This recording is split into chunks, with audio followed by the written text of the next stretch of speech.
जालन्यामध्ये मोर्चा काढलेला आहे.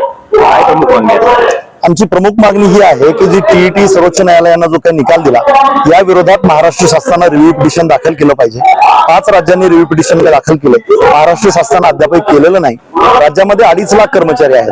जर त्या परीक्षाचा जर विचार केला तर आम्ही त्या काळामध्ये निवड मंडळाची परीक्षा असेल, नंतरच्या काळामध्ये लोकांनी जे मेरिटनुसार भरती झालेले जे ते त्या काळातले गुणवत्तावान विद्यार्थी आहेत, आज लोक रिटायरमेंटच्या उंबरठ्यावर आहेत.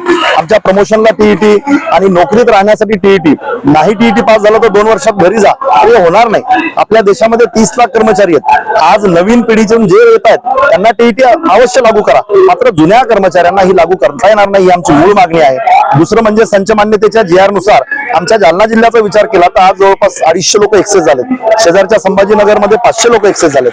नवीन कंत्राटीकरणातून म्हणजे ते आता जिल्हा परिषदचे कर्मचारी राहणार नाहीत, ते एखाद्या कंपनीचे कर्मचारी असतील.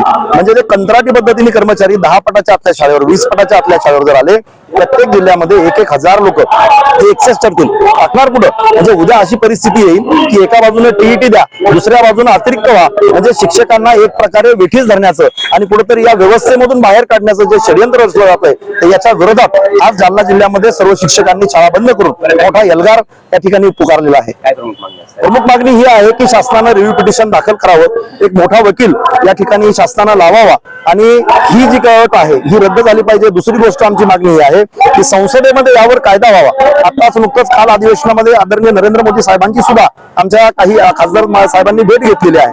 आपल्या महाराष्ट्राच्या खासदारांना सुद्धा लोकसभेमध्ये त्यावर बोललंय. त्यामुळे मागणी ही आहे की संसदेत कायदा करा आणि या RTI ऍक्ट मध्ये सुधारणा करून तुम्ही शिक्षकांना जे 2009च्या अगोदरचे लोक आहेत तर यांना त्या सक्तीमधून तुम्ही वगळा, ही आमची प्रमुख मागणी आहे. मी देवेंद्र बारगजे, जिल्हाध्यक्ष शिक्षक भारती जालना.